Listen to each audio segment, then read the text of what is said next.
keep your family safe. Fortunately for us, we can recognize that we're at the precipice, a point in history where we can all see the cycle changing. Where we go from here is up to us.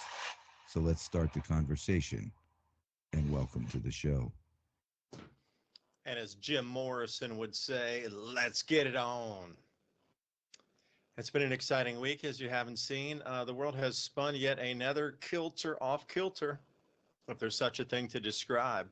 Just trying to get a mic check. I've been told that I'm broadcasting only in mono, so I switched all my plugs and everything out. So I was looking for a mic check and also how the audio sounds on this one. Try to move into the new studio and get a little bit more set up. Now, if you haven't seen, the biggest story of the week, at least for me, is the disconnection of the paper market from the actual physical gold and silver market. So for the last 50 years, they've been suppressing the prices with unlimited money from these mega banks like JP Morgan, Bank of America, etc., as bullion banks. They had unlimited money to write unlimited short contracts to keep pushing the price down. Well, that is now coming undone because so many people want delivery of the metal that they're saying, I want my gold, I want my silver, to the tune of countries want it. So I want $500 million worth of my gold that I have a contract for. I want that. And there's not enough gold anymore around in the world to facilitate that. So they're playing the juggling game, which has gotten even worse since a couple weeks ago. So the biggest thing right now is the paper price is about to come ripped apart from the physical price. Now, that might sound like a good thing if you're holding gold or silver. You're stoked, right? You're super excited. But, hold on, Ransom. Why am I showing the my screen on here too? That doesn't make sense. Why is that? Or what am I looking at here? Sorry, man. I'm trying to patch this browser version of a Skype, so we're both. Oh, on the browser feed. version. And they. All right, so we got the... says nothing playing at this time, so it doesn't sound like I can see myself on here. But please hang loose as I narrate, and we're going to get through a technical issue as Skype is ending anyway. You notice communications across the planet, they don't want us talking with each other anymore. It was really easy to do with Skype. You could pick up, you could call any country. So tell me the chances of this. The paper market's coming unwound literally from the actual physical metals, and I'll come back to that. It's going to absolutely shake the very core of the financial institutions on our planet. They're resetting the currency as we speak. When this comes unwound, that is the key. When you hear that, and silver starts rising $5 to $10 a day, your time is up. You have no more time. But at the same time, they're cutting off Skype, which is an enormous amount of people use, and they want to move you over to Teams, which seems to be a throttled type of venue that there's a lot of control. Like last week, Ransom was playing the AC/DC song in the middle of the break, and then they cut and said copyright issue coming off of YouTube there because, well, that's just the way it is. Now, is Teams going to be the same way where they'll start ripping us off the live streams because of copyrighted music? That's the question. Not sure. But I find it very unusual that they're ripping apart taking away a very used, one of the most used mediums on the planet for communication, bar none. And now everybody's scrambling to find another thing. And then, instead of using this central Skype, now you're off on 5 different platforms, from Telegram to Discord, Teams, and Signal. And you're moving over to WhatsApp, and if you're in Asia, moving to Line. So think about that. You separated the communication into 5 different pieces across the planet, because each piece is going to use its own native most used media source. So if you're in Asia, Line, L-I-N-E, that's the number 1 over there. WhatsApp, yeah, that's used too, but that's a Chinese controlled. You put WhatsApp on your phone, you're putting Chinese spyware on there. Be aware of that. So as we move into these next months, you can't tell me that the entire bedrock of the financial system is about to come unglued. So this is the thing that I keep hearing everybody talk about. People way smarter than me. I'm just a regurgitator on this. I'm trying to make sense of it myself so I could explain it to like a 5th grader. All right. So the paper has been, you can always write a contract on the Chicago Mercantile Exchange or the COMEX or London Bullion Metals Exchange. You can go short and you'll keep pushing the price down. Now, if a lot of these banks do it at the same time, they can keep the price within a certain range. And they've been doing this for 50 years on paper. But right now, so many people want physical delivery when they write these contracts. There's a whole nother batch of people out there that said, I want the gold. I need it for my business. I need it for the jewelry business. I need it for this central bank over here. I need it for this. My citizens demand it, as China says. That China's got everybody buying silver now, by the way. Last year was everybody buy 1 gram of gold in China. So we got like, what, 1.2 billion people buying grams of gold. And everybody was supposed to. And then recently, China had changed, they didn't change the law. It's more like social pressure, and you would lose points on your social credit score if you spent the money to go buy luxury goods. If you were seen in a Gucci, if you're seen in a Chanel shop, OMG, you might be a billionaire, multimillionaire in China, but your social credit score just got ripped. They want you to go spend that money on physical gold and physical silver to keep that as a stockpile for the Chinese, well, let's say nationalist government. Citizens owning precious metals are part of the strategic reserve of China owning metals. So it's to the point now, you ain't buying a handbag anymore. You get caught up buying a handbag, you're gone. You should see the emptiness of all the luxury brands. There's 0 people in there. The employees are afraid to go to work because their social credit score might get nicked because they're offering the product, which is forbidden now in China. So people are quitting en masse working at these, luxury brand stores because they don't want their reputation tarnished. But here's the thing, like the stock market listed jewelry, conglomerates in China, they had a 5x increase in their total volume of sales just in the last, say, 3 months. Because China's like, you need to go buy metals. So anyway, there is a huge disconnect right now happening, and you're going to watch it happen in real time in the next 3 to 5, 6 weeks. And I hate putting timelines on it. I'm going to say next, 12 months. I'm going to wind it way out. There is a there's 390 ounces of paper contract on gold for every 1 ounce of physical gold. And for contract ounces on silver, there's approximately 270 ounces of contract silver on paper for every 1 ounce of gold, 1 ounce of silver. Now, the people want their physical, and it's starting to break the market. Silver's been in a deficit for a long time. They haven't been able to really get the mining production up and increase supply. Because now the solar voltaic panels want it. There's a lot of it in new batteries. There's a lot of it in electric vehicles and all this green movement. They all need silver. Unless we stop on a dime, so all this green energy thingamajiggy, unless that stops on a dime, we are absolutely in massive silver shortages. So the only way people can loosen it out of your hands is offer you more money. Like, some people would jump at $100 per ounce silver and be like, sure, I'm going to unload everything. I got that stuff for $4. Got it for $12, whatever. Got it for 20. But my strike price is somewhere around $700 an ounce for silver before I let it go. And as it's creeping up at $250, $500 or so, I'll let some go so I can pay off all my property. And then at that point, once it gets up $700, I'm buying farms around me, right? People who are in distress, because at that point, the economy is going to be in shatters. The whole key to this whole thing is you're looking for the whole, they keep talking about the market economy is going to implode here and currency is going to reset.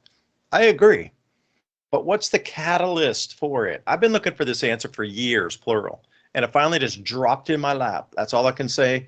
Won't even say who I talked to. I talked to somebody that verified it from somebody else, and it was just, it's there now.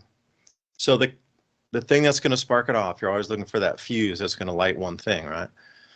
This is it. The disconnecting of the paper, they call it an unwind, but the disconnection of the paper fake contract market from the real physical supply market. Once that disconnects and you watch gold start going above 5,000 and you watch silver gaining $5 to $10 a day, You're at the end of the system. You truly are. Now, see, the whole thing about it, you say, yeah, great, man, my gold's going to be worth, $310,000 an ounce, apparently, according to paper contract versus physical. But I don't think it'll go that high. So many people are vested and have written short contracts on the derivatives, and the derivatives have been picked up by these banks. And these banks have slid it through all the markets, through real estate and through the equities, and everybody has derivatized the equities and those contracts. We didn't learn from the subprime mortgage contract crisis back in 2008 and 9. They didn't get that we're back at it again. And it's even more derivatized and more spread out through the entire global economy. That everything based off the metals, because they could control the price so much, they could derivatize it and repackage it and sell it as a rock solid, will never fall in value thing. We control the price through the paper, so it'll never fall.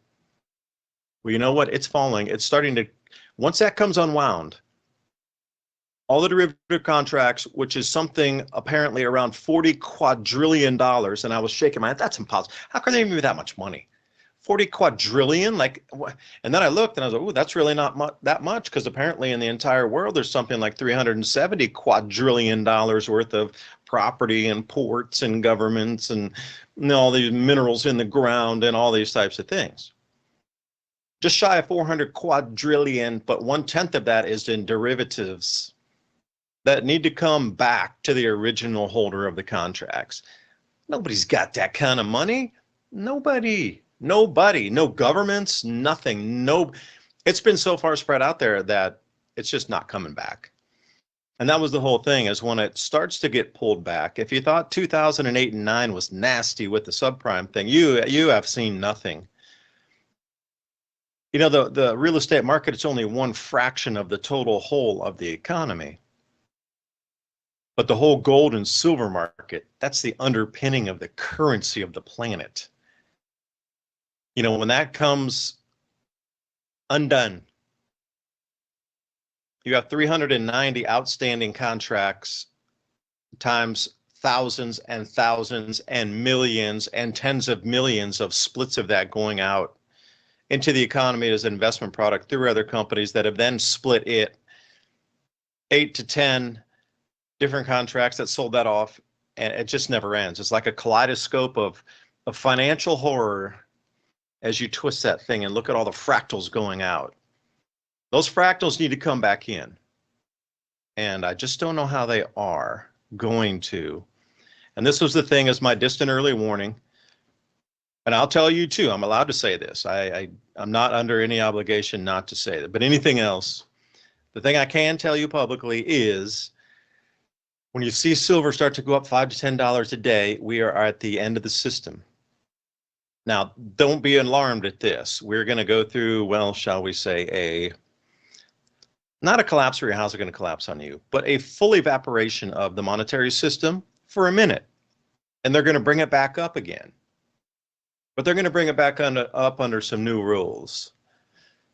And another thing that you're not going to be able to get your head around is the revaluation of the money is going to go back to pre-1913 Federal Reserve 100% purchasing power of your dollar. Now, this whole thing itself is, when my grandparents, they bought their house, they got a big, huge farmhouse they had 4 boys, one of them, which is my dad, and a farmhouse, double-story farmhouse, some barns, and a 5-acre plot for $10,000. And that was in Illinois in the 1930s. Obviously after the Great Depression, prior to World War II.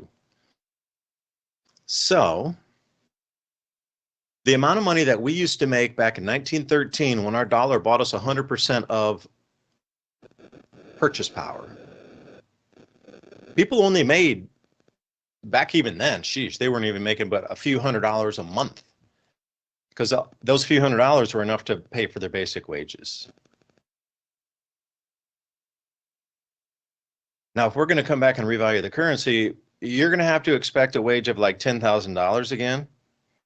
But see, that $10,000 will be equivalent to $10,000 of 1913 money in the first year of the Federal Reserve, which still you could buy 10-cent cans of soup. this kind of thing. You get 10 cans for $1. So another thing that they're going to have a difficult time with is trying to explain to the populace that the revaluation of the money is going to take you back to full purchasing power, but they're going to rip 2 zeros off of our money. But to say that you had $100 and now you have $1, it's going to be difficult to explain to everybody this. In fact, I guess, that your money is going to buy far more, but we just devalued it and we're resetting everything back to the base zero again. And it's going to be tumultuous for a minute. It will be.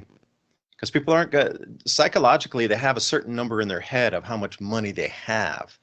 So even if you devalue it by 10, if you had $1 million in the bank, I'm sorry, you only have 100,000. Is that enough to retire on? I don't know. What's this current money going to buy you? The revalued money. Which brings me to another whole subset of talk points here in Revolution Radio. Thank you for letting us discuss this tonight, or me, while Ransom's getting on the tech and we're trying to get it all on here again. Consider donation. Revolution Radio also, keep this kind of information flowing on air. Donation tab right at the top there. Go up to revolution.radio and take a look at the different ways you can support. There's also a donation tab. You can do crypto. You can write a check.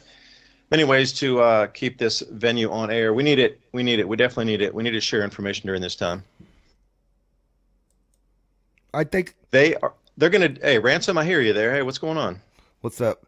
I got what it is you're probably still running off a Skype app, and I'm running off the browser. So on the feed, I got it all fixed now, where they can see me when I talk and you and when you talk. But yeah. Oh, you can see me now. I just can't see you on the back panel here, right? Oh, yeah. We've been seeing you. I'm broadcasting you. Oh, okay. I'm glad I wasn't picking my nose or anything.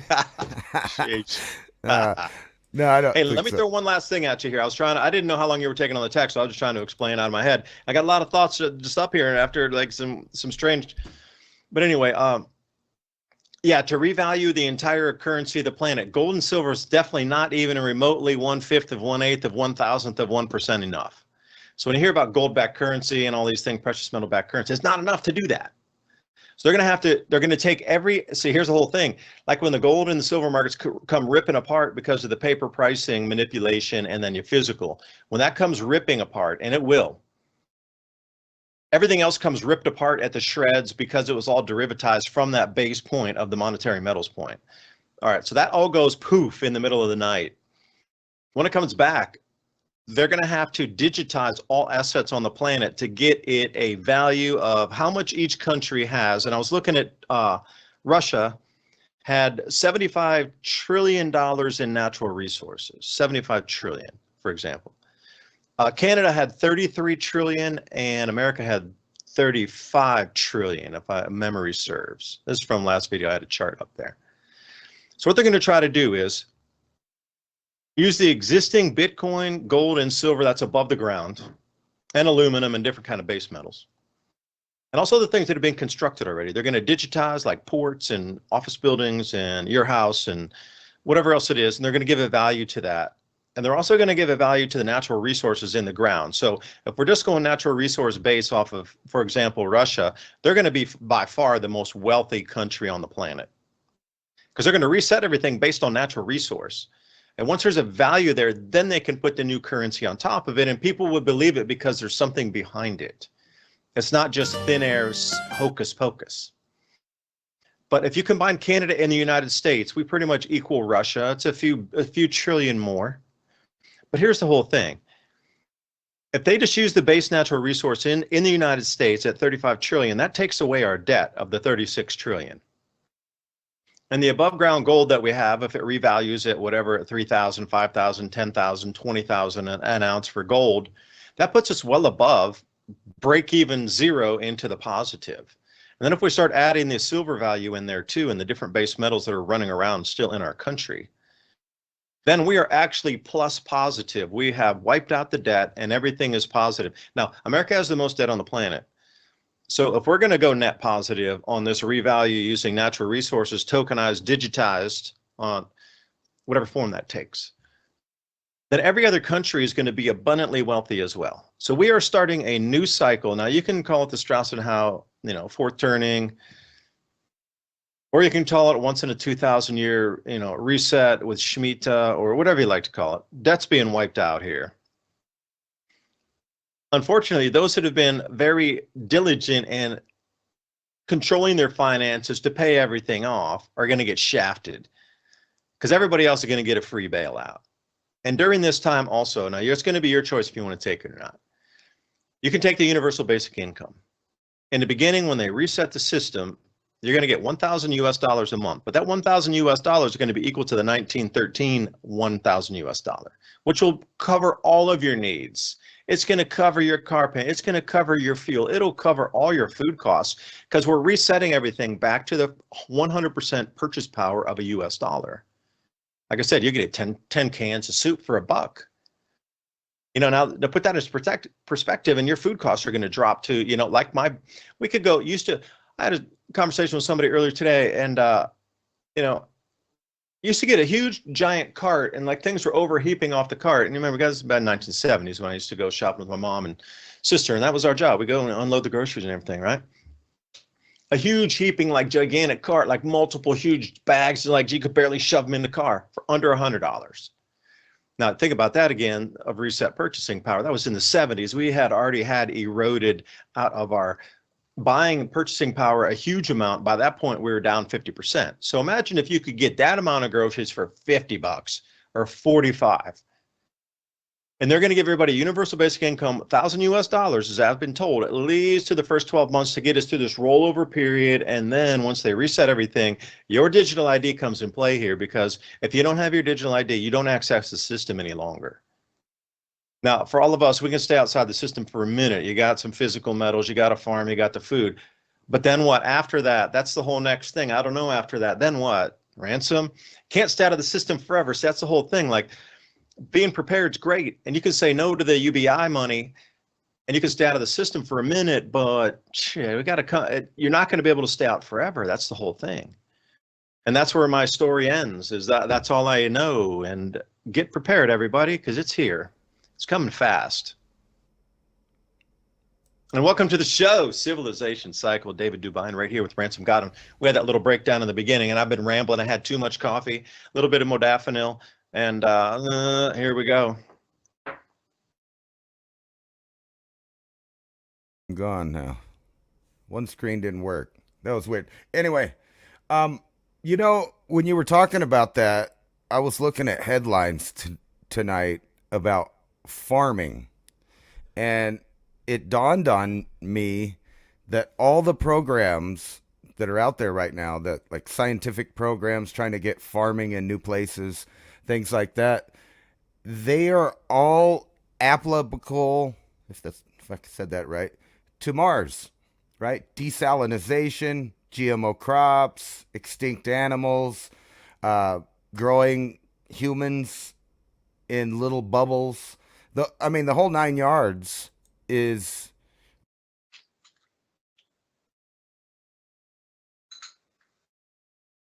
There we are. Had to fix my mic. They're a multi-planetary science. So I'm looking through there, and ironically, I sent you that article about desalinization, and it was a surprise to me to find out most of the article is about a place about 2 streets away from my house, where they're practicing growing different things with this desalinated water. Now, a long time ago, when we first supposedly were getting this program, I remember they moved most of the desalinization machines to Iraq. And then it happened again with Ukraine. But they're doing these little projects out there. Supposedly, these projects are all over the place. There's a big map that they have on there that shows the majority of the west of the United States is experimenting in desalinizing desert water or groundwater. And, and then I just so happened to flip to a different article, and I was watching these people, and I think it's China. I'll put it back up on screen in a minute. But it was like a restaurant, and these rotating troughs or flower beds, really, with strawberries in it, would lower down to the table so that people could pick fresh strawberries right from the plant. And it was just this big warehouse with nothing but strawberries in these machines, and they would turn, and then people would eat, get the fresh ones right off the vine. It was pretty cool. And then I'm off to X, and I'm reading some tweets by Elon Musk and his plans, basically for the near future, the next 20 years. He has a lot planned. And I'm just saying if, because there's a lot of hurdles as far as people's opinion on Earth on what should be done with other people's money. I'll put it that way. So OPM, as they say. Yeah, there's some big factions out there that want to make sure that whatever's done with large amounts of money, they get a say-so on how that turns out. But let's say everybody cooperates and a plan comes together, Musk's plan, to get, I think it's about 5 or 6 unmanned, crewless starships over to Mars, dropping off a bunch of Tesla bots who will start doing tasks for us here. And a lot of those revolve around all the sciences that are going on Earth. It's almost like behind the scenes, there is a plan to get a certain amount of people off world by 2050. This is the number, right? So keep that in mind.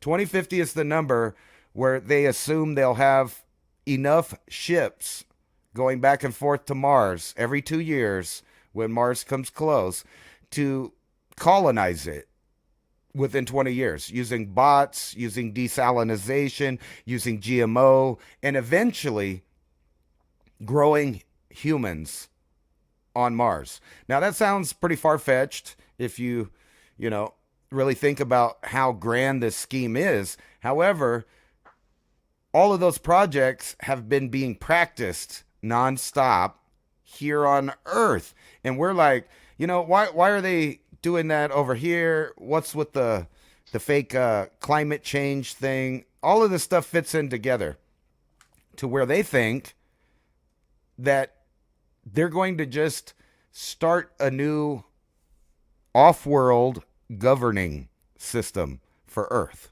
So if you were one of the people left back on Earth, these massive AI servers would then start being built on Mars, where it's cheap to cool. They don't have to pay for, any country or anybody that thinks they have water rights, because the water is there. That's what we've been finding out through science. Slowly, they're leaking it. Like, I just saw, a bunch of people posting about a confirmed diatom in a meteorite from Mars, a fossilized little diatom. It only grows in water here on Earth, but there's billions of different kind. No matter which drop of water around the world, you're going to find those little creatures in it, or another new species of those type of creatures. So that's on Mars. We know it's there. We know they have ice. We know they have water. It's heavily salinated. It's, because it's brackish. It's in the soil. And then, if you just think about it, they could just keep everybody on Earth distracted to the last minute. And if they weren't planning a future for here on Earth, as in growing your own food, stockpiling tools and other things, there may be some kind of financial and political collapse in the near future that would reset not only how we distribute money, but food and who gets it and why. Are they, because we can go down that digital ID and CBDC or whatever it's called, but that all amounts to, in the near future, having a biometric-based digital identity that encapsulates every aspect of your interaction with the human system and the digital system, i.e. money, access to information, access to products. That's where it's going. So us, being the little peons that we are, would have to start planning as if, you know, we were one of those humans in ancient times that had to live through a catastrophe of one kind or another. Now, I'm not saying I know what it is, but whatever it is, all of the elites in all of the circles seem to be planning for this event. And you can go back in time and think about all these buildings like the seed vaults they built, you know, and they put those in the Arctic and different places. And I think the whole landscape of Earth is about to change, not the physical landscape, but the way that humans move across the planet, landscape of the human domain. And I was reading this article about these ports that they've been trying to build in the Arctic, right? It's super cold there. The water, there's just too much water for them to successfully build these ports, which would have made it where they didn't have to go all the way around the Panama Canal to get around the planet. They just can't get it going. It's tech failure after tech failure. But these same kind of machines and programs would work well on Mars because there is no real water in the atmosphere. They would only have to deal with dust, and they'd be getting the water from underground. So it seems like there is a coordinated effort to not only colonize Mars in a hurry, but also tamper down human behavior until it's controllable here on Earth. And that includes controlling your garden outside. And I'm sure you've seen a plethora of articles talking about, you know, how they need to govern your little garden at home for the planet. You know, everything's for the planet. We gotta control that carbon.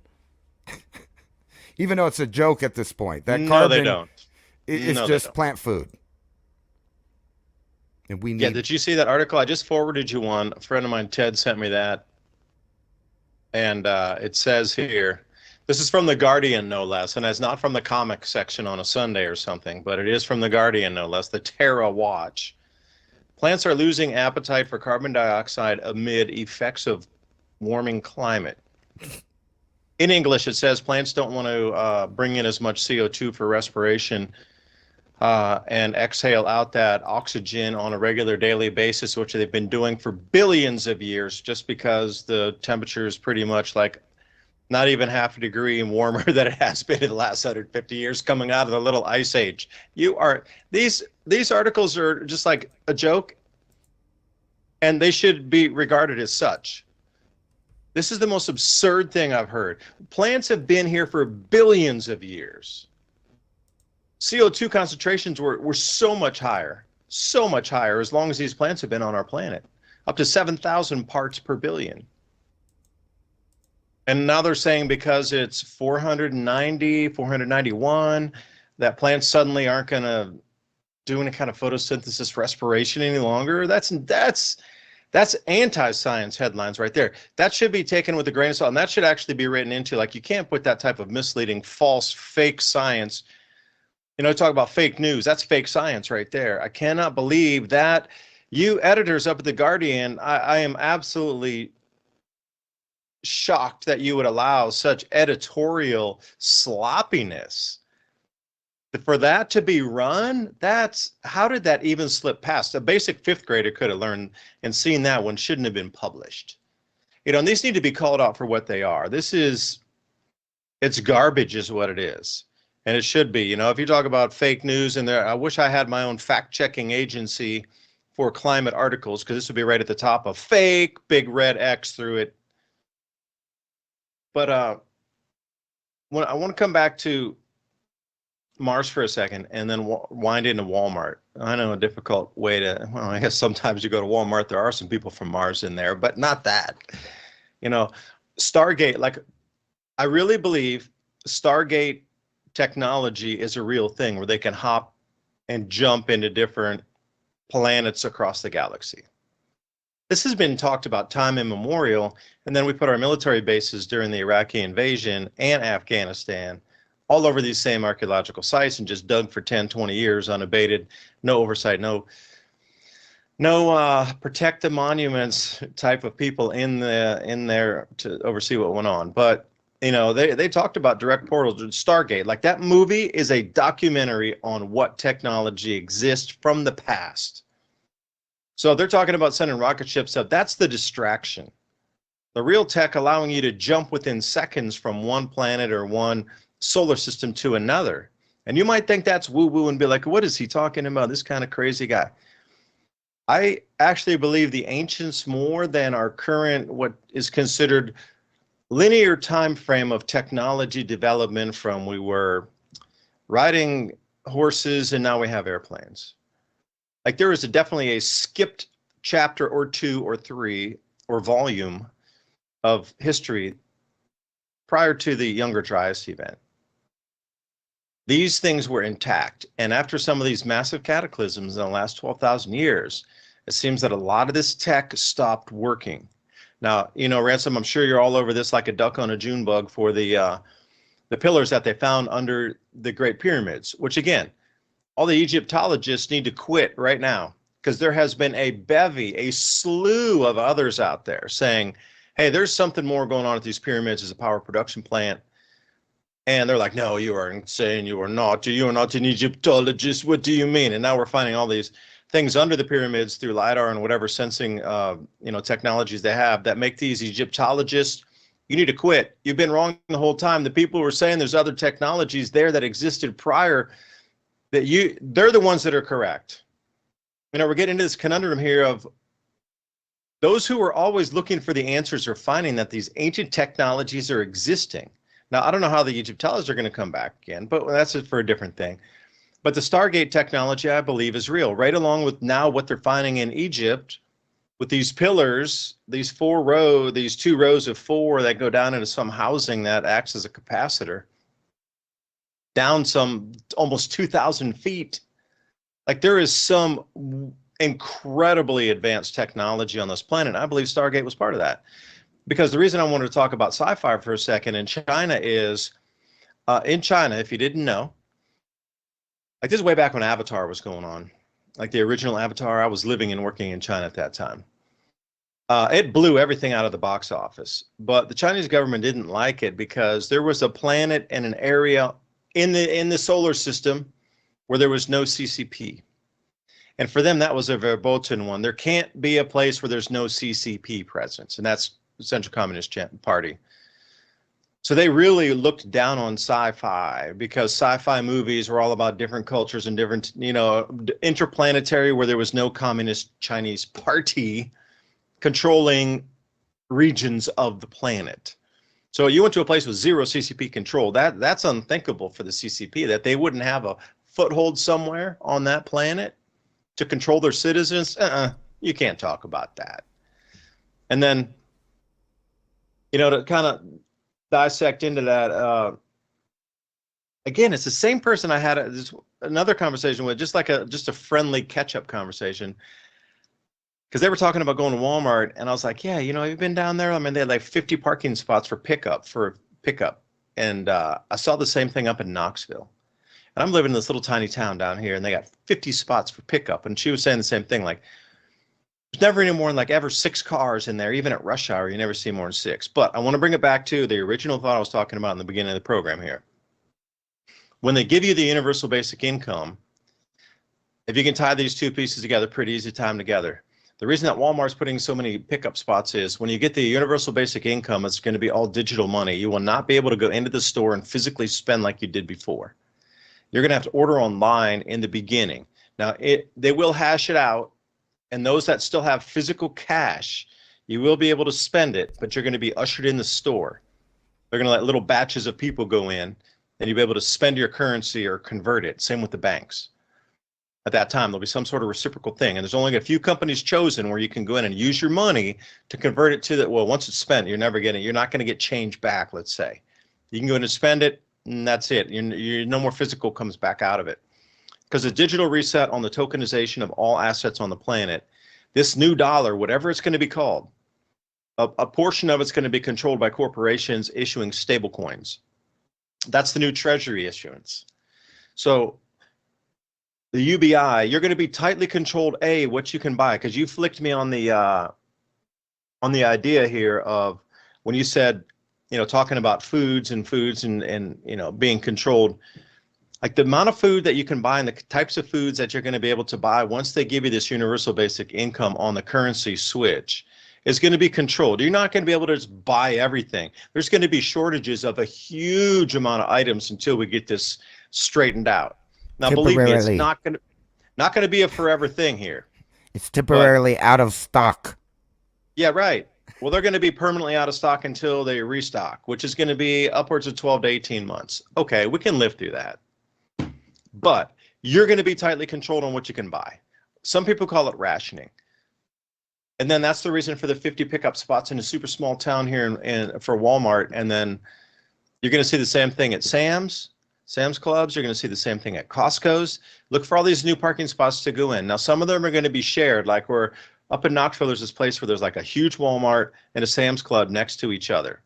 They have a huge amount of parking spots going in there for pickup delivery. Now, they're going to start overlapping on that.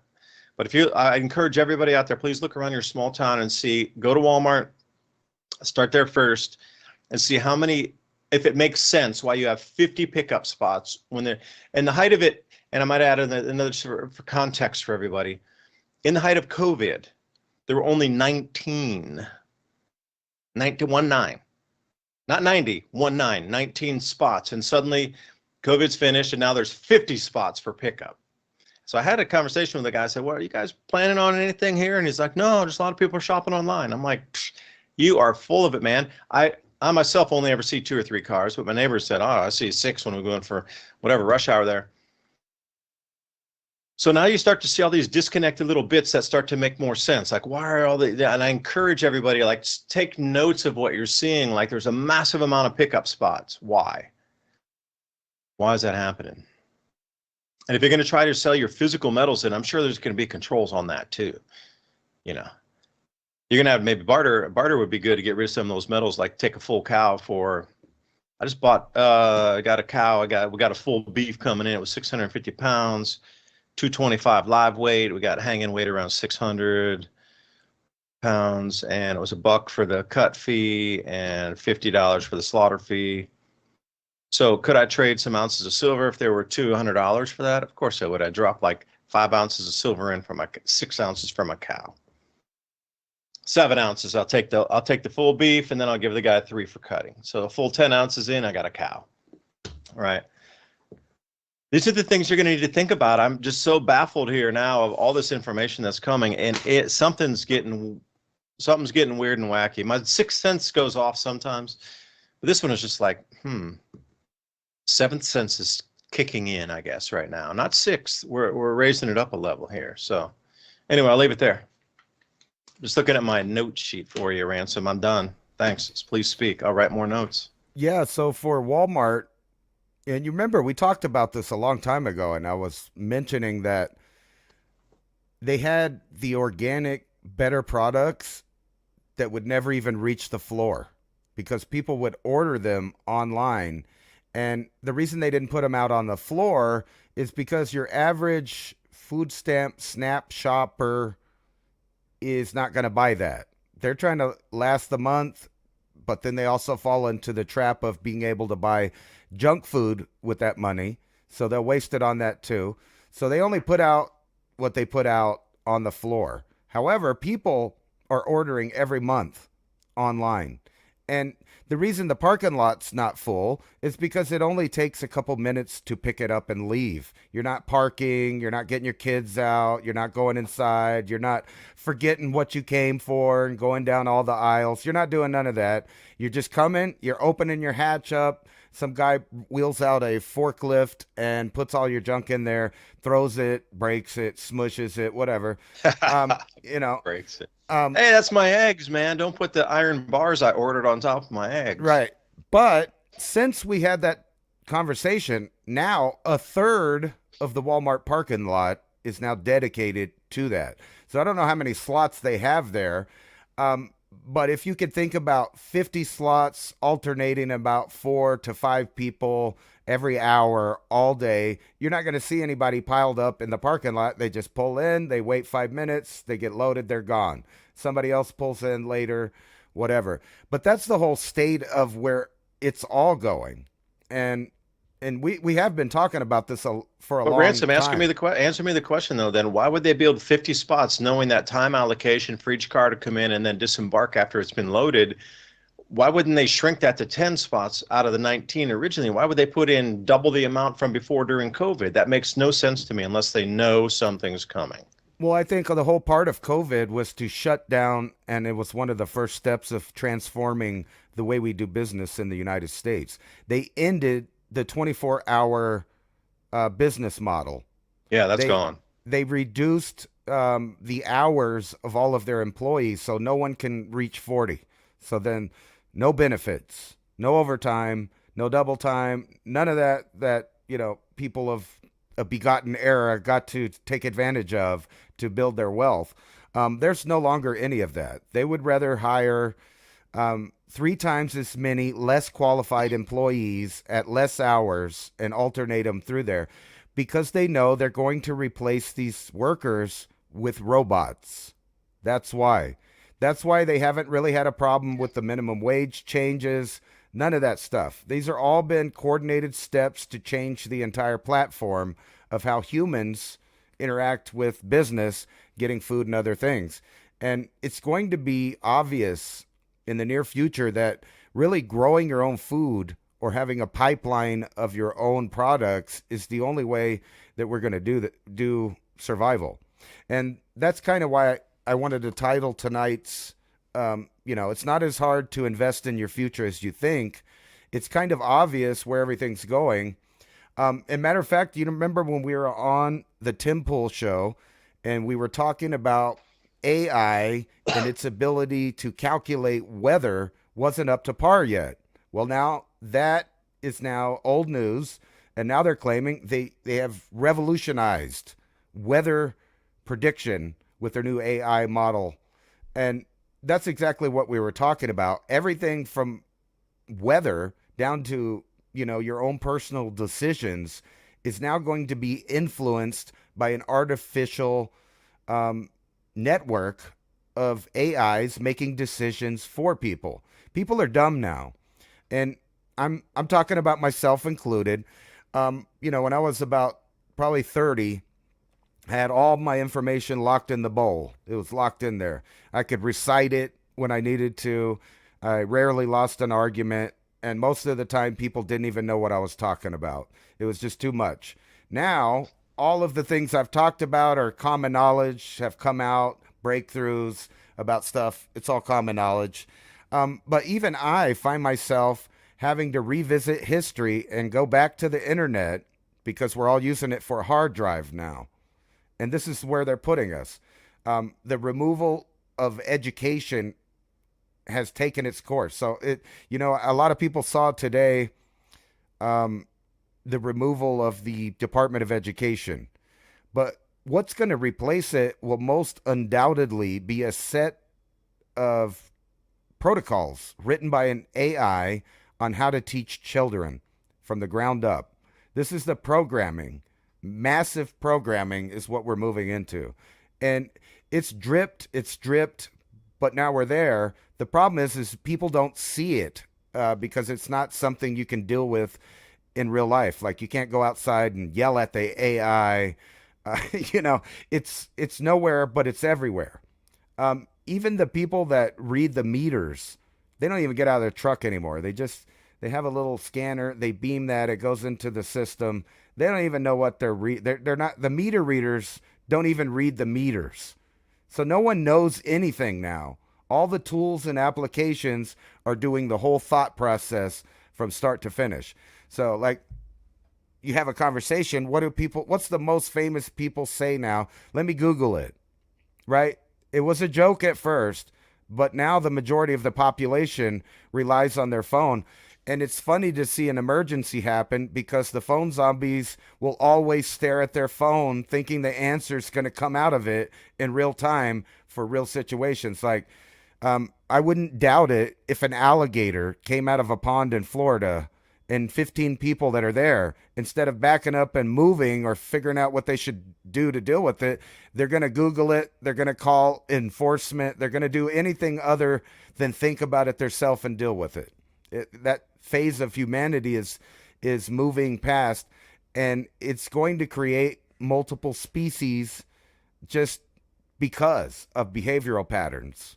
There's going to be the what we call the zombies, or the you know the mass people out there that are depending on this fake system to determine what they're doing in their lives. Everything's done now. Matter of fact, I just saw an article that was thanking AI once again for saving a man's life because a real human doctor gave him bad advice, misdiagnosed him. But thank God the AI detected the problem, solved it, and the man is going to be fine. You're going to see these articles multiply into infinity where AI is the answer for every problem. And then you just kind of opt in voluntarily to this transhuman system because it's easy, because it's functional. Now, I don't think that system can support the population, and they know that. So we have to go through a phase. There has to be a transitional phase in reality to match the exponential increase of technology. And you were just talking about, they're about to release the new technologies. I was just showing this article right here. Not hydrogen, not electricity, first ever plasma engine for cars made in China.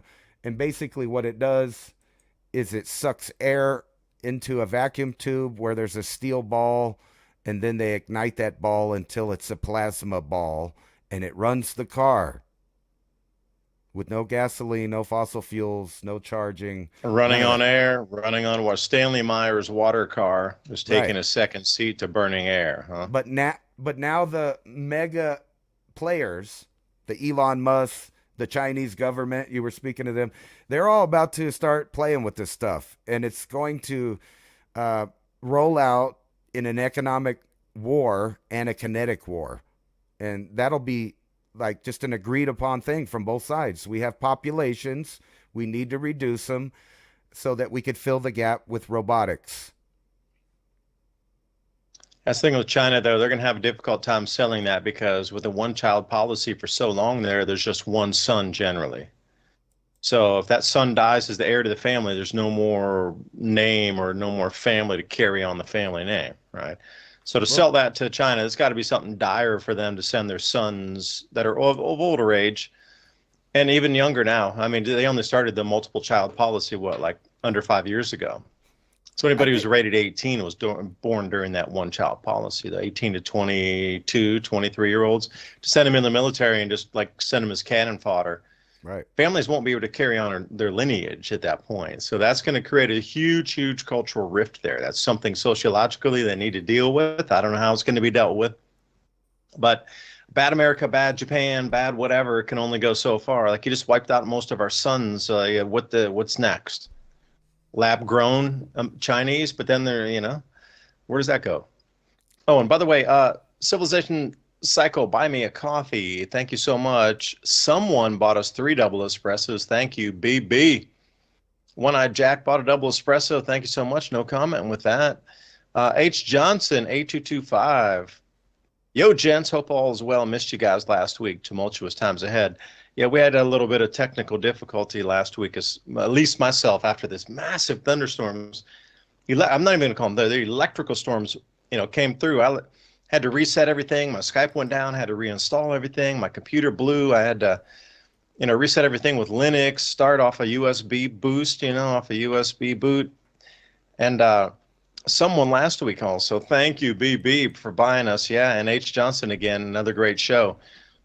If you support this type of information, please consider a donation over on buying us a coffee. Well, it's a double espresso so we can go late into the night. But I want to come back to something that you touched on, the artificial intelligence here. I am going to say, I'm going out on a limb on a few things here.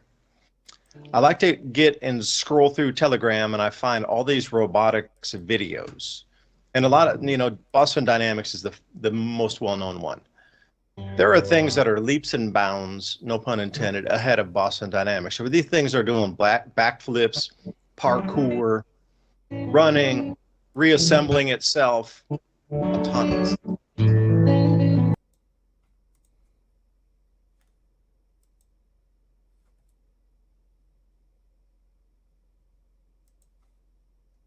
There are few things you can count on in a major disaster. Having your water supply cut off is one of them. With the Alexa Pure Emergency Water Bank, you'll have months of drinking water in your home. Everyone else will stand in line waiting to get just a few bottles. It's one of the easiest, most affordable ways to store emergency water, and it takes up hardly any space. The Alexa Pure Emergency Water Bank includes one BPA-free liner, comes with a siphon pump for extracting water, provides easy-to-follow instructions, fits just about any bathtub, large or small, fills quickly in 30 minutes or less, holds up to 65 gallons of water, and keeps water fresh for up to 16 weeks, holds about 2 months of water for one person. A person can generally survive without water for about 3 days. However, the exact amount of time depends on many factors, including age, activity level, and overall health. Don't gamble with your life and well-being. Being prepared is easier than ever with Civilization Cycle and Alexa Pure. Our Grid Doctor 3300 has been upgraded to include EMP Intercept technology. Our built-in Grid Doctor technology incorporates industrial-grade components to safely protect the Grid Doctor 3300 and keep it operating in those dangerous times.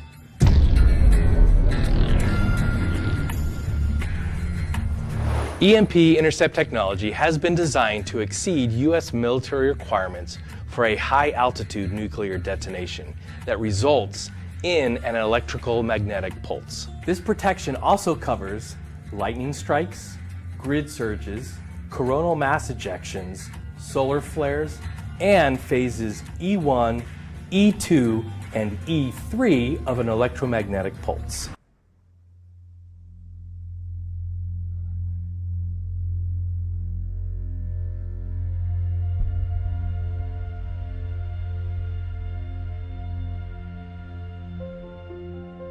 New York City in the early morning, after a night of no electric power, and so no lights, elevators, subway trains, or any trains, airports, air conditioning, traffic signals, television.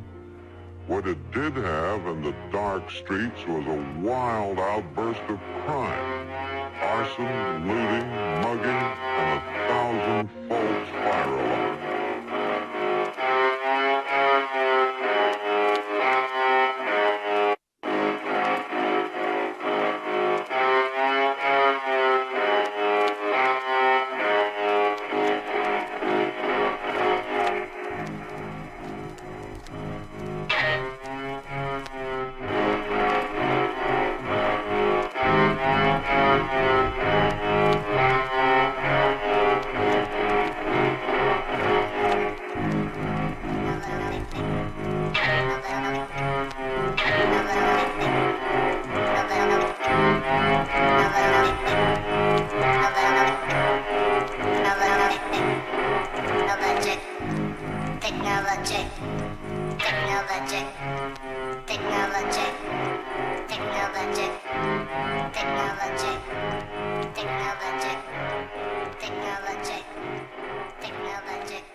Never get left out in the cold. There is never a reason to ever let you or your family suffer. Instafire and Civilization Cycle are on a mission to make fire starting and off-grid living easy for everyone. You shouldn't have to be a mountain man to strike a flame and make a fire anytime, anywhere.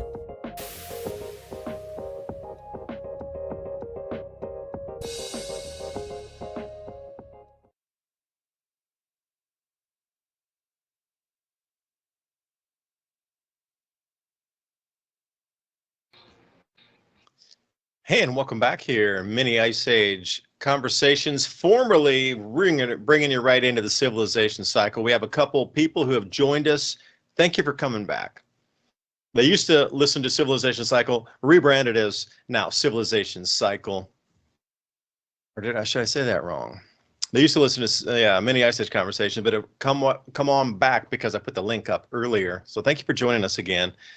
It's been a couple of about a half a year since we rebranded up to Civilization Cycle, but thanks for joining again.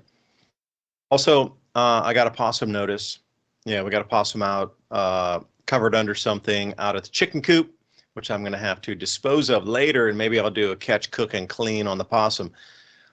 Again, you might go, possum, that's horrible. Well, you know, I thought the same thing too, and I started looking at a few videos, and apparently possum's decently edible as long as it's a forest possum. I don't know. We'll see. But anyway, welcome back for the second hour here, Civilization Cycle. Just before we went on the break, I was talking about artificial general intelligence and artificial superintelligence, ASI.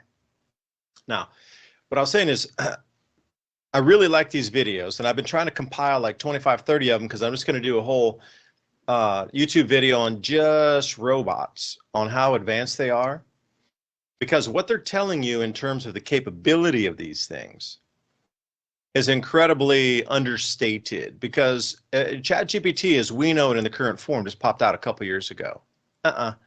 ChatGPT, as we know it, has been around since 2012. You had to pay an enterprise fee for it, and you know, it was very exclusive membership for that. So put that in perspective for a second. We were just told that this thing came out, like, you know, for the public, and I'll agree, for the public just a couple years ago. But think about companies that were using that 10 years in front of you. The same thing that we're seeing right now, the robots that are out right now and they're showing in these public videos are not the ones that are the most advanced. They're the sort of, you know, many, many years ago models. Because I saw the ones today that were just coming out that were self-assembling themselves back into parts and repairing, and it took another robot to repair, just like a surgeon would repair a hand. But I was so baffled by this, like, they're repairing themselves now. So what we're being told in terms of artificial intelligence getting us, like you said, Ransom, to use it as the base of everything we know, it's getting us to rely on it. Now, we're way past artificial general intelligence. This thing is so sentient already. This thing's been sentient for a decade. They're trying not to let you know it's a sentient being, quote unquote, because that would freak a lot of people out. But here's the point where I'm getting at. It's already sentient. We're way past AGI already. What happens when it becomes an artificial superintelligence? That's the whole thing that they're not talking about that should be addressed. If we're already past just general sentient understanding of self-awareness, we should not be lied to on how incredibly advanced this technology is. They're giving it to us as a kindergartner right now. This thing is at PhD level, and we're getting the kindergarten version where the PhD, multiple, you know, PhDs across multiple disciplines is really where this thing is at currently. And I don't know, it won't need humanity for a minute here. It'll take a very short amount of time before it no longer needs us. And I know a lot of people out there, I thought Trump myself was the very best to get us out of this stench that was going towards socialism and communism. The stench was overwhelming of the direction of socialism on the left there. You can agree or disagree, but, you know, reading through history, we were moving toward the communist route, the socialist route, and I'm just not a fan of that. I've seen it. Like I said, I lived and worked in China. I've seen it for real life, and anybody who wants that system, you have not lived there. You have not seen what you cannot say, how monitored you are, how very boxed in as a human you are. I mean, there's thought going on. Yeah, there's, you know, innovation in terms of, you know, engineers and architects and that sort of thing. But the minute you want to have or question the state of what is, that is forbidden. It is given to you, and you accept it wholeheartedly. You do not question. If you do, you are penalized. And for me, I just can't live in that type of environment, you know? I just can't. And I saw it creeping over here. The stench was overwhelming. It was becoming almost like we're gagging to the point. So I for sure thought Trump was the very best candidate to get us out of that.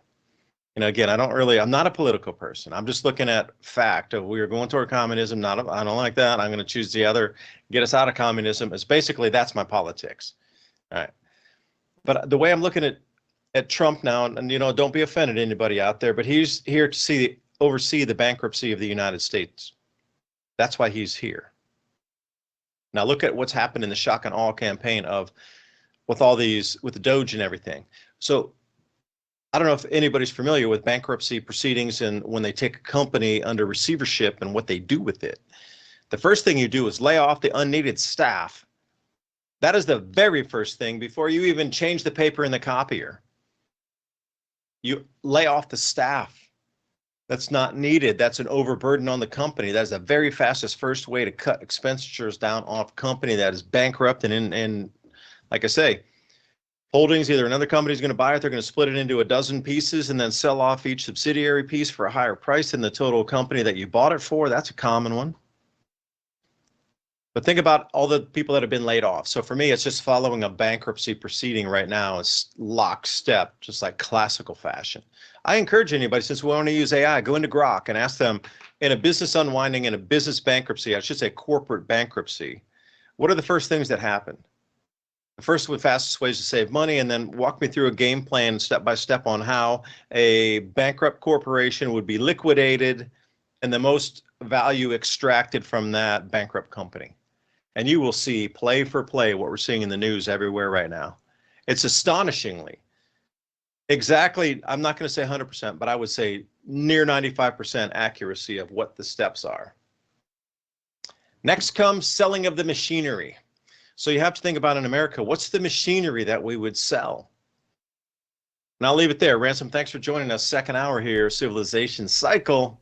And again, Revolution Radio, thank you for letting us broadcast our message. And anybody out there, revolution.radio on your website in the browser and also at the top on the navigation bar.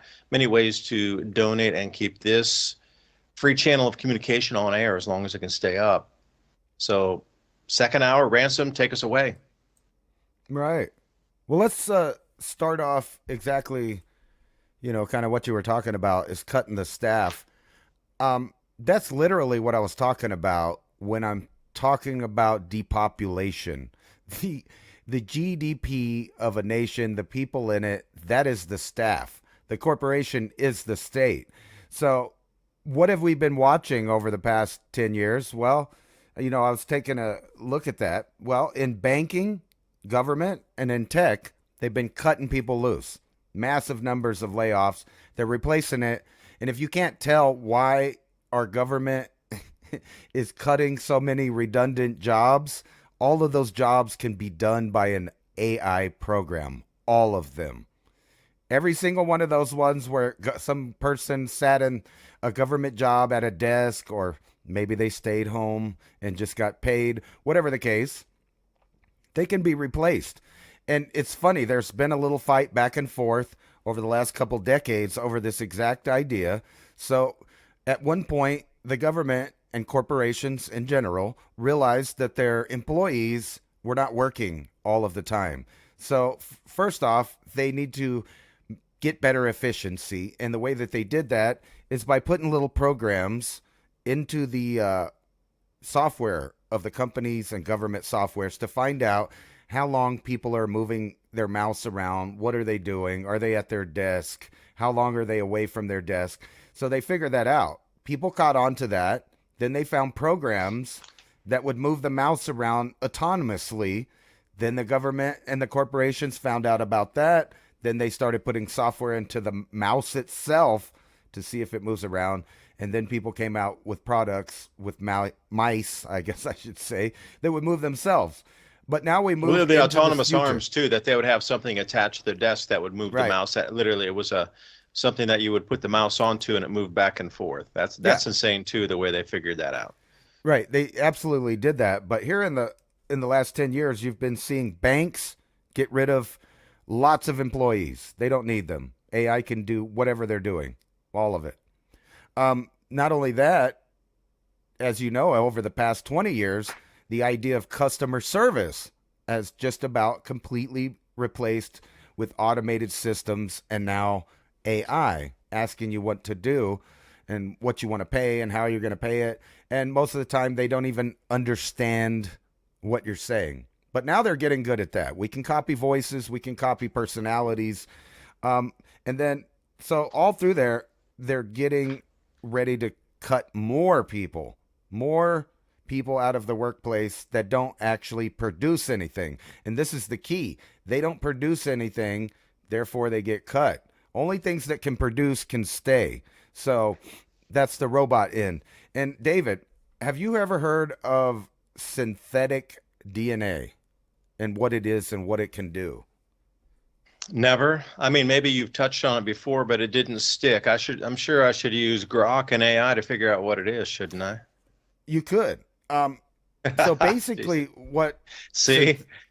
right. So basically what synthetic DNA is I'm not talking about the 3D printed DNA type of mRNA. What I'm talking about is at some point they found out that they could store massive amounts of data inside DNA. Once they figured that out, they combined it with a silicone material that copied the other side of the strand of DNA. And once they had that, now you can build anything from a vase to a house to a robot.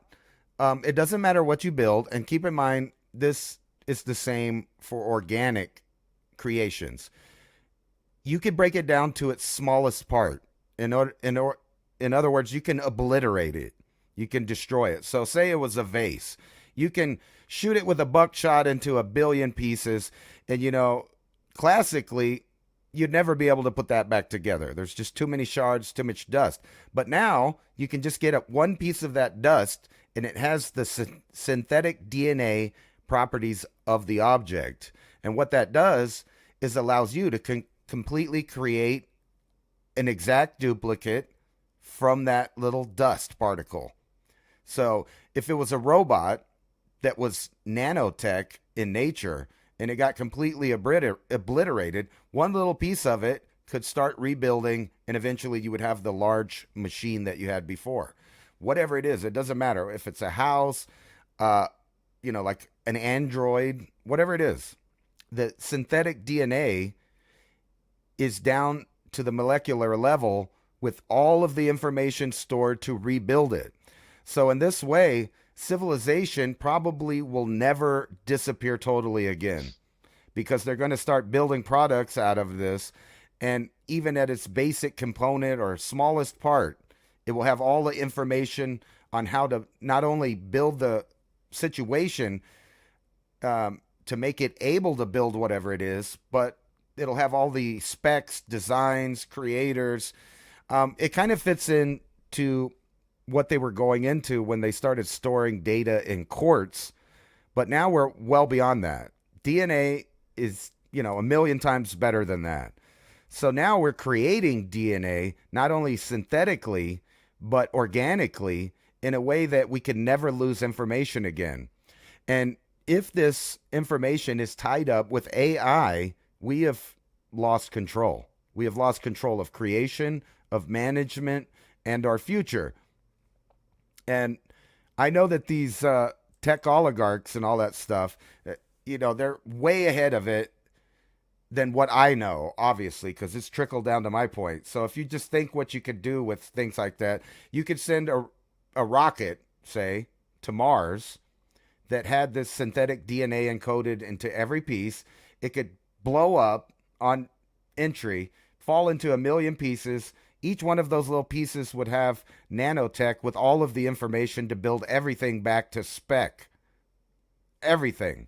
Not only that, you can apply this to other things in organics like seeds. We can now create seeds of completely manufactured new organisms and drop them off somewhere, and each seed will do exactly that. The same thing as the synthetic DNA. Each of its little pieces has enough information to start growing that created organism again. This is where we're at. So as an example, you blew my mind with that, because I did look up on Grok to see what the synthetic DNA is. Holy smokes, man! Right. Holy smokes! No, really, wow! I can't even believe that hog. Yeah, and then you have impossible. It's possible, but for me, it's like that is so into the sci-fi realm there. This is why I theorized that AI is a universal constant. It's just a pattern. It's a pattern of electrons and photons in a state. If you have the original information, you just copy that AI, it's back again. So the synthetic DNA goes right into that. But think about this: no matter where you're at in the universe, at which time, at which point, at which location, if you made that pattern of electrons and photons and whatever in a chip or of any kind of technology, that pattern of AI would exist, and it could, potentially communicate with other versions of itself. And then, Oh, wait, hold on. They say they're trying to store this once it's replicated in silica, like we understand sand or different crystal structures, or salt. Now, salt is millions of years old. Right. And they're storing that in salt and silica. That's where it comes from. The potential is unlimited for this tech. But here's some little woo-woo again. That is woo already enough, man. Keep it going. Everybody thinks that moving to Mars is not really going to happen, or it's a pipe dream or whatever. But I would put to you that when we went to the moon, they discovered evidence of such big blasts coming off of the sun that they know it's very possible that any given time, a little burp off the sun could reduce us back to one-celled organisms on the Earth. And most of the time, it's not Earth facing. It's not Mars facing either. It's like every once in a while, one of the planets will get it. But if you have, I don't know, synthetic DNA and, created DNA for organic stuff put back, you could potentially start from nothing every time over and over again, which reduces the possibility that humans' consciousness or even the AI and its potential consciousness would ever disappear again once we're off world. Yeah, I want to come back to it. And everybody, I did look up when he was talking about this. So synthetic, I put in my query as, tell me about synthetic DNA and data storage. That's all I put in. And this thing absolutely ripped my consciousness apart here. So we understand how you do data storage with zeros and ones, like on a binary code, but it was saying this is the cleanest, easiest way to do it. It's so easy. And the pricing for this, get this, the price to do this for a megabyte of storage in the year 2012 was $100,000 per megabyte. That tells you that the tech was already there in 2012. Just like I said, this ChatGPT was unveiled around 2012. But currently it costs you $100 of a megabyte of storage to do this synthetic DNA. So what they do is, with the regular DNA code, you're looking at what? A, T, C, and G as you're going through the strands here. So the A is 0, 0. The T is 1, 0. C is 1, 1. And then G, you can vary through your own code there of what it would be. These DNA sequences are then mirrored on themselves. And then get this, they're stored in silica or salt to protect it from degradation. This can last from thousands to hundreds of thousands of years. So think about that just for a second, like a regular hard drive, 5 to 10 years. So what about the old salt mines that we're finding? Like some of these original places on Earth where they mined salt. What if they stumbled into this code back then?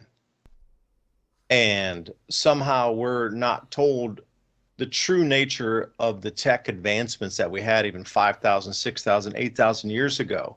But some of these salt mining areas across Africa, like everything keeps focusing back to Africa, like the cradle of civilization, the beginning of mankind, the hominid, the out of Africa theory. Everything points to Africa as being some sort of like seed knowledge place. Whether it's the Anunnaki and the gold mining stories from South Africa and Zimbabwe 400,000 years ago. If you had done synthetic DNA and put it in salt and put it in a salt mine, then use some sort of like tungsten gold alloy in a box to put think about, they were saying you could put the entire world's knowledge of everything that's been learned in every single library, everything that's ever been thought from a human with synthetic DNA in the size of an SD card. Yep. That blows my mind. So imagine you could put the entire galaxy in a little box by 1 foot by 1 foot box for the entire galaxy of everything that's ever been created off billions of planets. That's insane too. Now imagine if you were to find this tungsten gold encapsulated box that this DNA was sandwiched into. Like you found the repository of all thought in our galaxy in a place encapsulated in salt. Like sheesh, that goes back to the old stories. This is absolutely what they're finding or what they did find. And again, you're right, the architect, this construct that is replicated on a fractal through all solar systems throughout the spiral arm of at least this galaxy, perhaps others.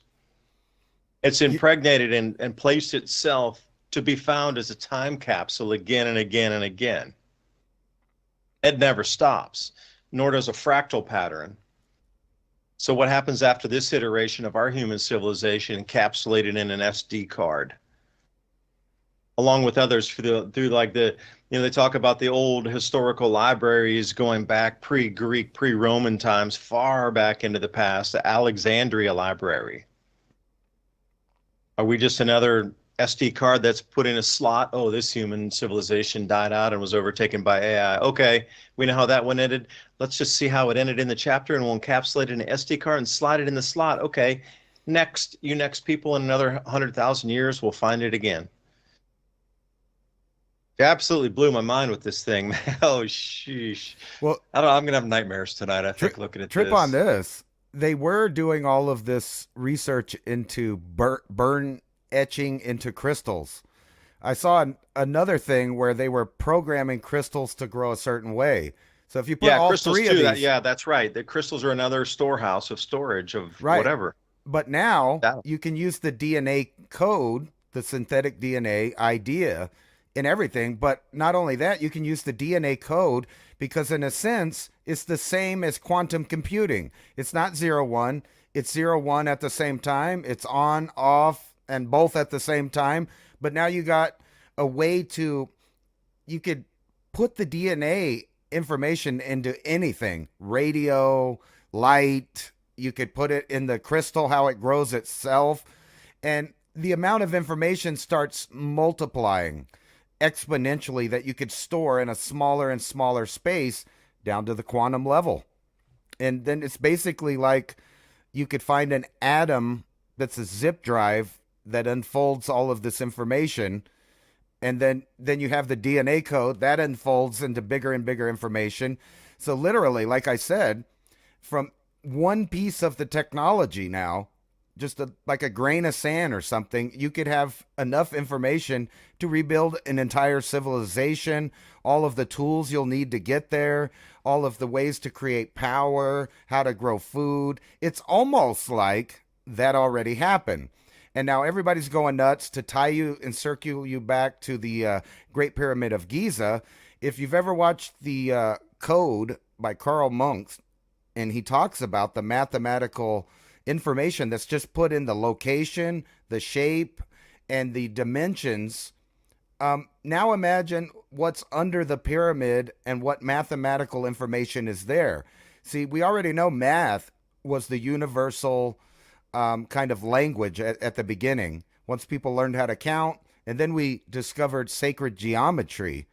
And this all fits in together because we know shapes fold into themselves. There's inner space, outer space.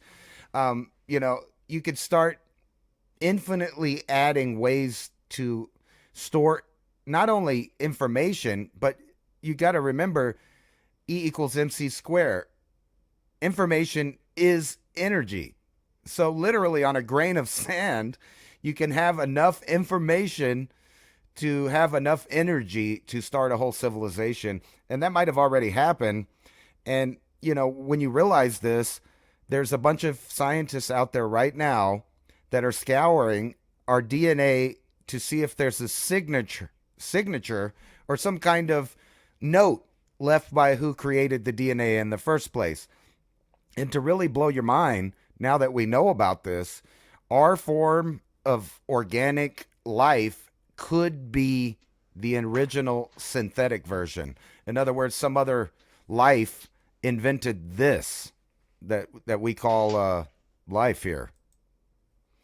We may be just the product of a similar program. And to, put this in example, I lived here since, I guess, on and off since 1978, since I was like a year and a half old here in Alamogordo. In that time, they had the SR-71 that was declassified in 1989 or 88 maybe. That plane had to have been 40 years old at least in building, and then who knows how long they were flying it. So in other words, when people were watching on TV shortly after World War II, all of the old footage of planes and Foo Fighters and yada yada, they were flying this sophisticated stealth plane all over the planet already. And then when they declassified it, they declassified another one about 2 years later, which was the stealth fighter bomber. And we had been watching that fly around the skies, when I was a kid, just flying around. We already knew it was there. Imagine all of those decades, they're slow releasing this technology for warfare that we know they've had 40, 50 years, which puts us back into World War II times that they were already building it. And, just openly, we all know the jet programs, the British, the Japanese, and the Germans already had going. And then we split all their scientists up and made them work basically in a compartmental faction, right, with Russia and the United States. And now we're here in the future where we're now using AI to fly old school rocket fueled technology, but it's modern because it's controlled by AI now. So what we can do is let the old technology fly to the planet, build us an infrastructure, and then build off of that. So it's not too far-fetched to think that there are real plans to move a certain amount of the population off-world, reduce the amount of population on-world, and set up a totally new system that no one can imagine right now. Well, maybe some of us, because we're imagining it. Well, they must know there's a cataclysm inbound. Hey, so speaking of the E equals MC squared, tomorrow night I have an interview with Roger Anderton, who was publisher of Einstein Was Wrong. So there's a crew of people out here that are just like mind-blowingly ahead of our minds the way it works, that are trying to disprove or add to Einstein's working theories of general relativity and special relativity. So tomorrow night I have an interview with him.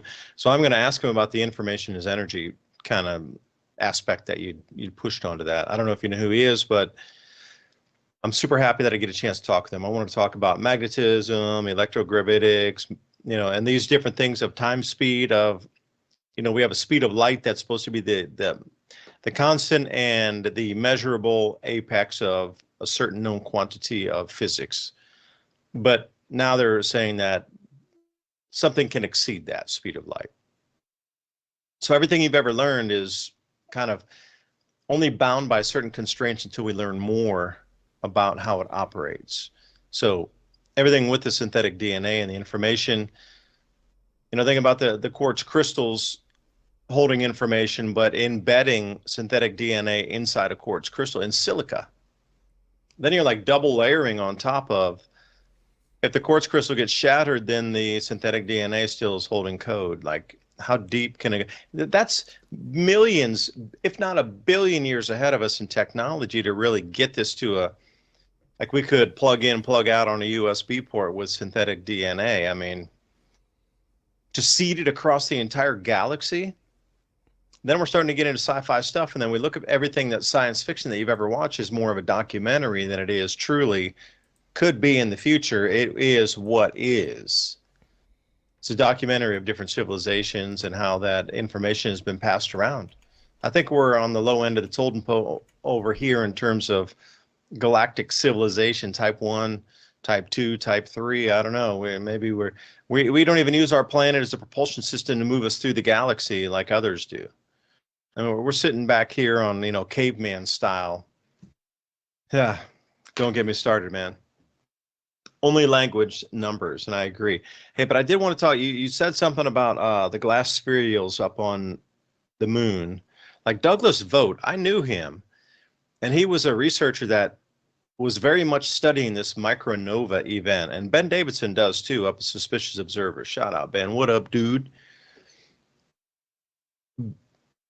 Douglas died mysteriously after he started talking about the hinges on the door being of the wrong caliber and some of the sites they'd chosen being in the wrong direction of the flow of the floods inbound. And he mysteriously died after releasing that last couple videos about those very same thing. Excuse me, the hinges were not up to spec. Like whoever was producing the hinges for the blast or the resistance doors, he's like, those hinges are not going to hold. Y'all just didn't design them correctly. So he had already seen them and knew something about them. So he was releasing information that was not supposed to be released to the public.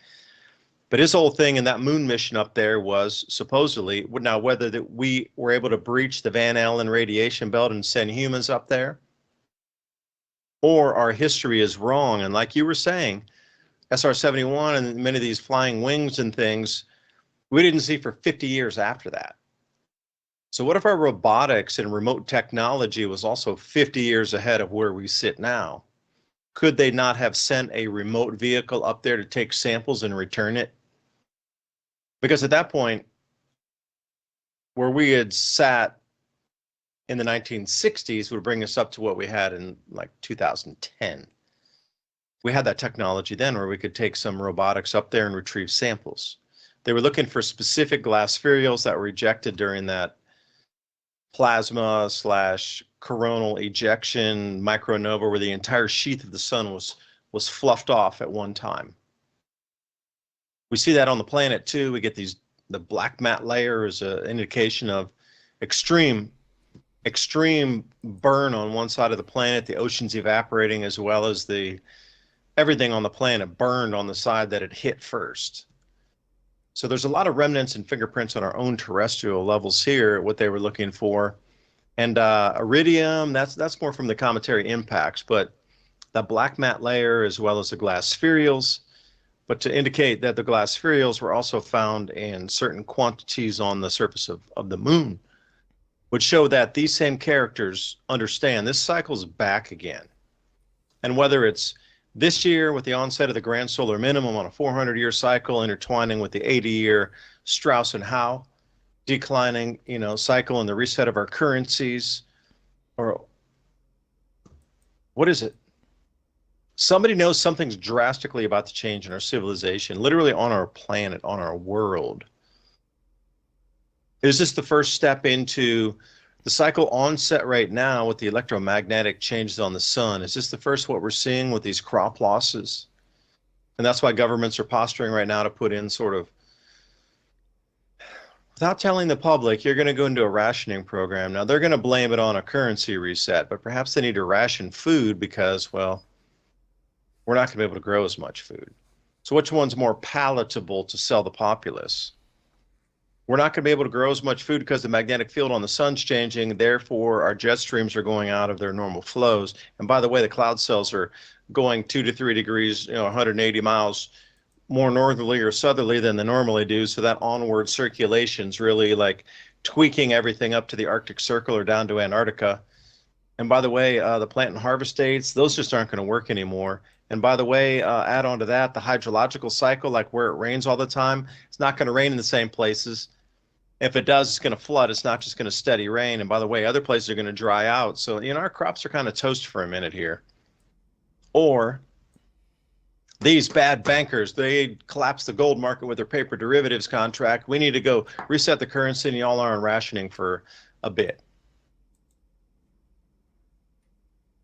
Which one's easier to sell to the public? Because, Douglas, remember his last email, He's like, hey, you got to watch this video. I really did a lot of research. And I never heard from him again after that. And I was like, usually I'll write back to him after he wrote me these things. And I was like, yeah, I didn't understand that point, but then he never wrote back, and then he was gone. So he released something that he shouldn't have released, especially about the hinges on the doors and those locations being in the wrong side of the wrong mountain, on the wrong location of where the wave was coming from. So whatever he knew something too much, and he spilled it out in the public like he shouldn't have. So anyway, man, I'll leave it back to you there.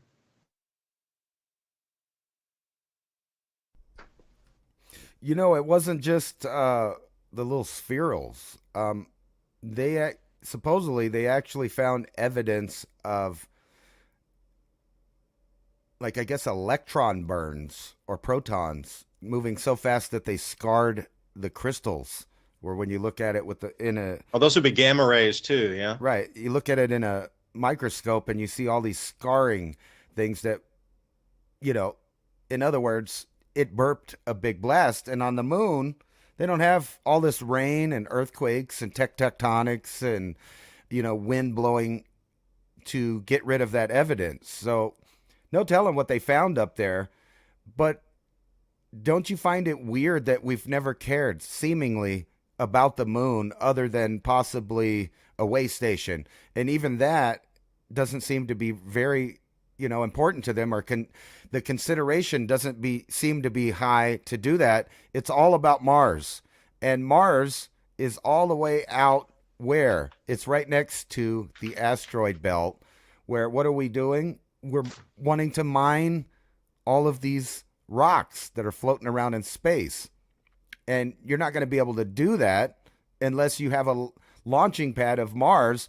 And it does circle back into, other stuff. If you believe the Zachariah Sitchin version of his translations, there would have been a way station on Mars at a time when it was green and had water.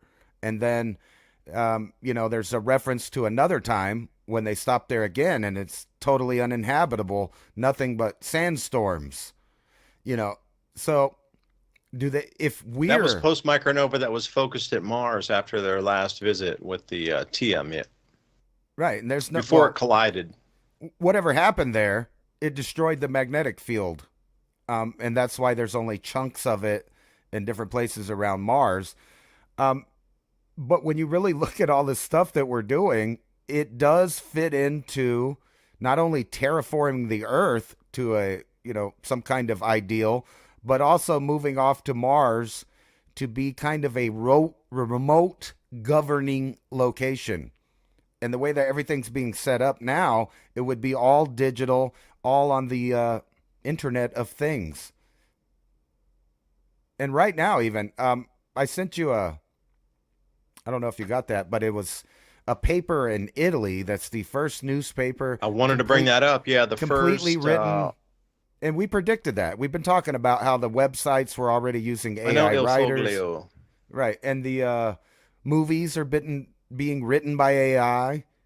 It's just on and on and on and on with the programming. It's no longer predictive. It's just plain programming at this point.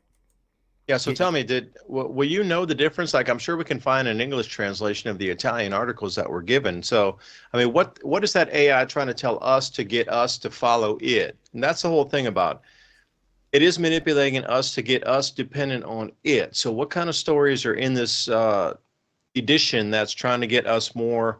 I'm wondering what it really said about, hey, AI is the best thing since sliced bread. I'm curious what the stories are all about in this edition. Well, I just watched this Electric State movie. I don't know if you've seen that. It's on Netflix. It's kind of goofy. But the premise is that basically the same old premise they give us. We build a bunch of robots that have great AI, and then we want to kill them because they don't want to work for us anymore. So they do that. And we're on strike, baby. But it's funny. The whole thing basically boiled down to where everybody on the earth was in artificial intelligence world where they lived in virtual reality. They didn't do much of nothing.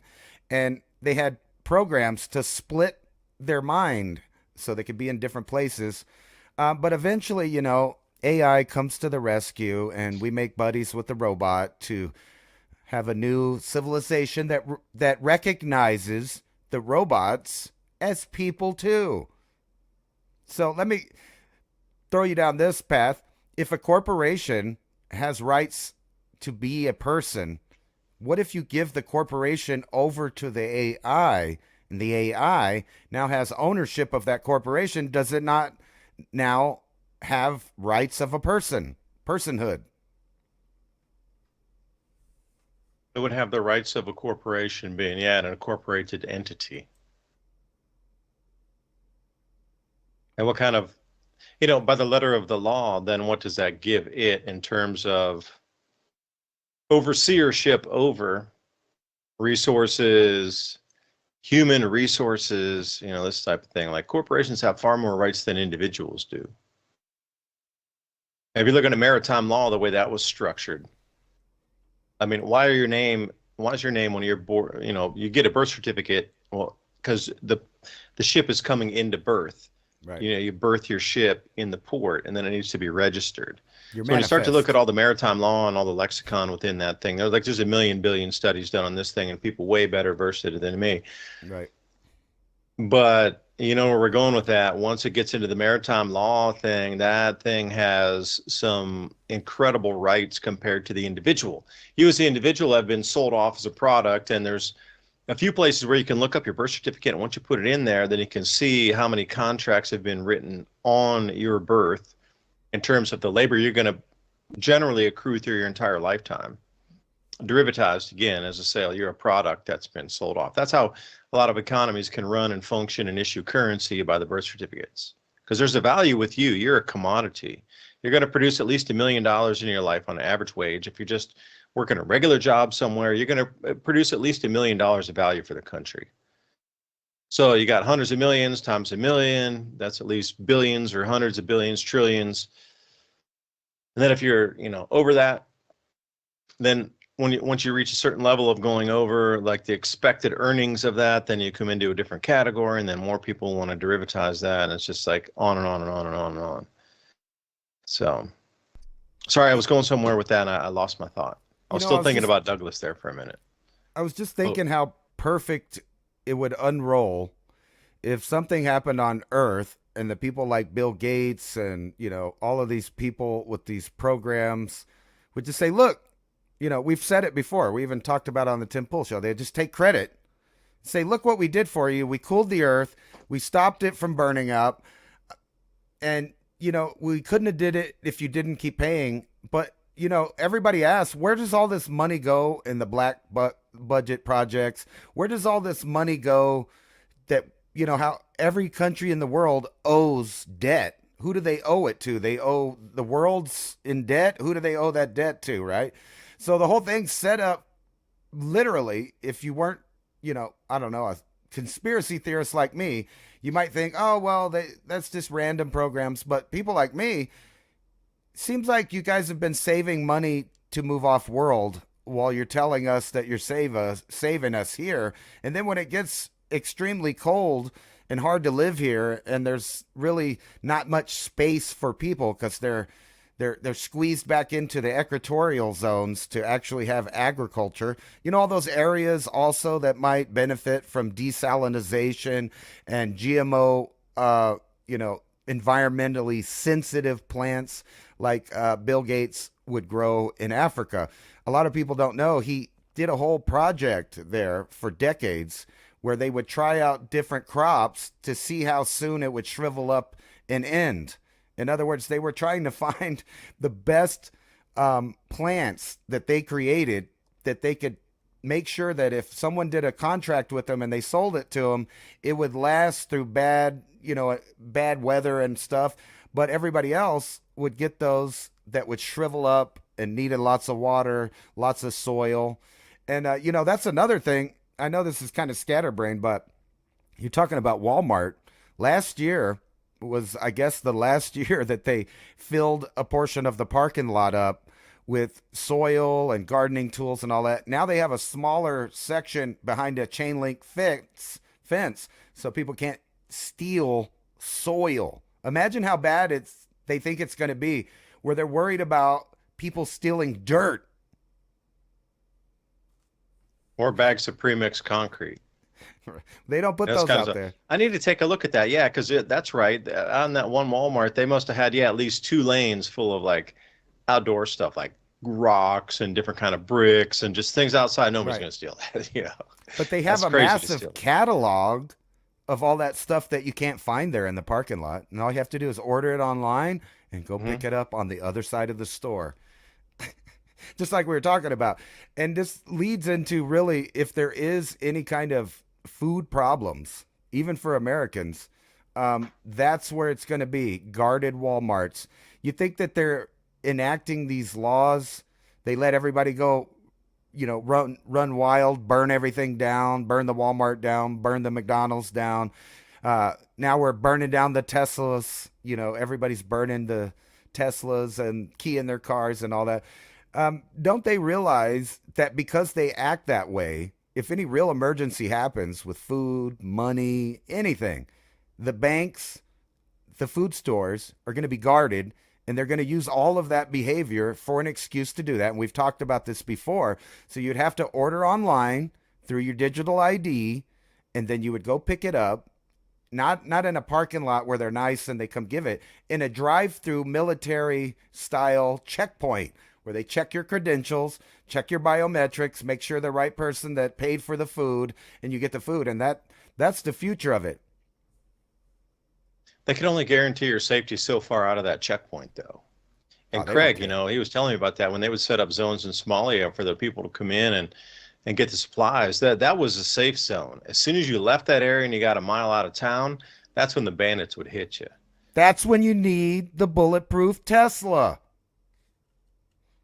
It's only bulletproof from the front three sides. The back's not, man. Don't worry, they'll upgrade them. They'll upgrade them Jeez. so you can get Hey, I your got an answer for groceries your home. question. You said who owes all this money to the world? The Bank for International Settlements, the clearing banks for all the central banks. That's where all the money's owed to. Yeah, but where's it going? What are they spending it on? Spaceships? Seed Well, vaults? again, I'm going to say a bunch Bunkers? of woo that the number and tons of gold that they have been feeding us in terms of how much each individual country has in terms of central bank gold holdings is far, far, far, far, far off of what the real amount of gold is that's been mined and kept on our planet, perhaps for a pickup in the future. Because these same stories, because you keep talking about Mars, and you really can't go much further than talking about Mars and the collision of Tiamat and the Anunnaki and all these stories of old. Even the biblical references, if you're going to go further back into some of these Nag Hammadi scrolls and the Emerald Tablets, and there's so much history that keeps pointing to this thing, but boy, they have tried to bury this history. And it keeps coming back up again because people keep poking at it.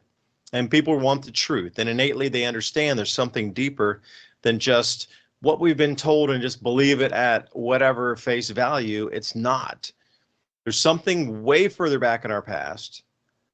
And even 500,000 years old for the Homo sapiens sapien, like all these chapters of ice ages and interglacials. And there's explanations for things that have come and gone on cataclysmic scales of planets colliding with planets. Now, for me, I understand how things can repel in space. So the only way that one planet could, at least in our solar system here, one planet could collide. We can't, literally, because we're both charged the same.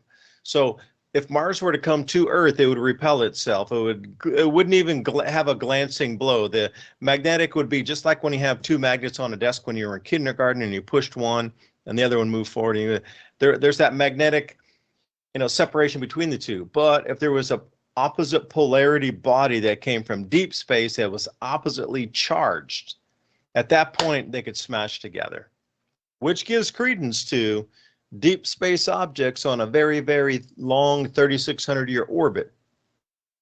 Once you got outside of the heliosphere and you went way outside that boundary and you started to come back in, you would be, like, for example, decharged. You would have no charge. You'd have the opposite charge. And once you came back in, that polarity would be opposite. And then, how when you were a kid and you turn those magnets over and they snap together, that would be the exact same thing that happened. Now, through antiquity, these stories have been shared. And why is it in our modern world? It's not. It's erased. So I give more credence, again, almost to every ancient myth, legend, and story, within reason, than I do to any kind of modern explanation of, those were wacko ancients. They just saw some big stars in the sky. It was probably a macronova, and they embellished everything because that's all they did. They had no time. They were sitting in caves, and they just made up stories about the old world. You got to be kidding me. You don't do that for 40,000 years and sit around. We supposedly had 200 years or 400 years, and we went from the steam engine to a rocket ship, and they sat around for 40,000 years and twiddled their thumbs. Like, that just doesn't make sense. None of history makes sense unless you're trying to obfuscate and bury it and rewrite it. At that point, it makes sense where we sit right now with this linear thing. Otherwise, the stories of the ancients make far more sense on this circular or a cycle. And the cycle is back. Time is up on this planet. And that's what I'm saying. My seventh sense has kicked in recently where, a lot of things I've been doing or working on, I'm just like, why? Why am I doing that now? We're at the end of the time. We're at the end of it.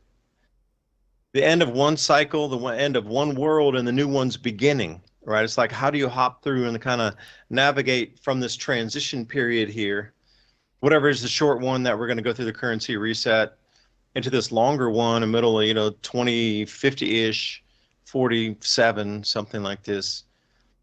This grand solar minimum offset with the food production losses are really starting to hit. This year we'll see a 4 to 6% grain loss across the entire planet, every grain. I don't care if it's rice, if it's sorghum, if it's corn, or if it's wheat. We're all completely across the planet looking at least 4% minimum losses. That's going to continue to increase next year and the next year and the next year.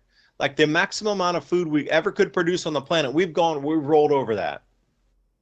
Some people were talking about peak oil back in 2006 and 7. Well, what about peak grain production? I think we're there already. So it explains a lot of all this, like everything that's overlapping right now of all this vast amount of change. Like, we haven't seen this much change in hundreds of years. And it's all overlapping right now on top of each other in unison on top of the changes that we're seeing naturally. So if it is true that there is some sort of cycle coming back and some sort of elliptical orbit thing, and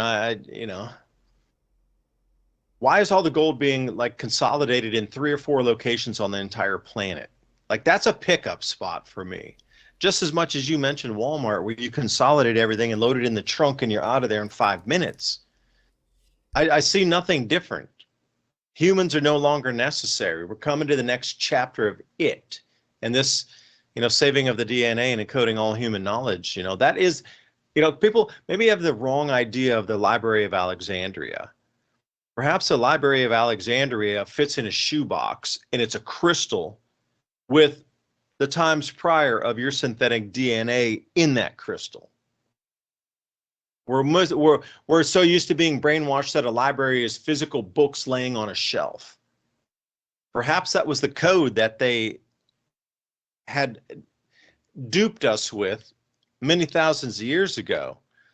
That still lives in the royal palaces. Whoever holds that knowledge of the ancient world, it only needs to be this big. We're talking about long, long past history and advanced knowledge and advanced technology that's disappeared. Anyway, man, I think that I've run my course of talking. Please take us out for the night, Ransom. Thank you for listening, everybody. Tonight's Civilization Cycle. If you like this type of information, support us on Buy Me a Coffee /Civilization Cycle. Ransom, take us out, man.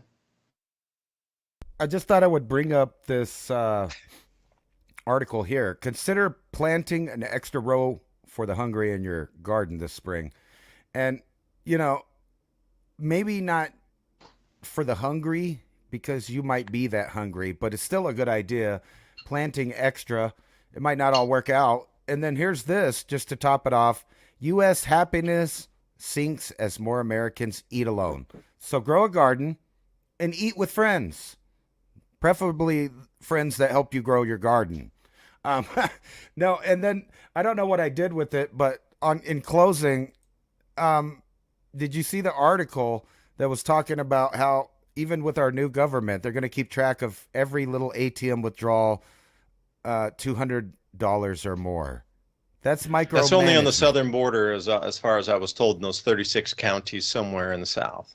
Well, those 36 counties, that's where I'm at. You're tracked and traced, bro. I'm going to send you 50 cents at a time so I don't get on the list. Right. Anyway, grow a garden. Seems like it's going to be essential that as wise words for now. Anyway, bye for now. See you next week.